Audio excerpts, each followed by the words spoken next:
Hi అండి, నమస్తే. బయట బండి మీద అమ్మే రెడ్ చట్నీ అంటే ఎంతమందికి ఇష్టమో కామెంట్ చేయండి.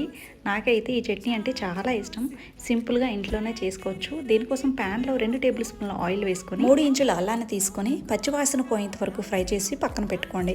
అదే ఆయిల్లో 1 టీ స్పూన్ ధనియాలు, 1 టీ స్పూన్ మినప్పప్పు, 1 టీ స్పూన్ జీలకర్ర, పావు టీ స్పూన్ మెంతులు వేసి కాస్త వేగిన తర్వాత 8 నుంచి 10 వరకు ఎండుమిర్చి వేసుకోండి. కారం తక్కువ తినే వాళ్ళైతే తగ్గించి వేసుకోండి. కొద్దిగా కరివేపాకు వేసుకొని కాస్త వేగిన తర్వాత చిన్న సైజులో ఉండే ఒక ఉల్లిపాయని ముక్కలు చేసి వేసుకోండి. ఉల్లిపాయ ముక్కలు కొద్దిగా మగ్గిన తర్వాత 2 చిన్న సైజులో ఉండే టమాటాలు, 4 వెల్లుల్లి రెమ్మలు వేసి టమాటా ముక్కలన్నీ కూడా మెత్తగా మగ్గిపోయేంత వరకు కూడా ఫ్రై చేసుకోవాలి.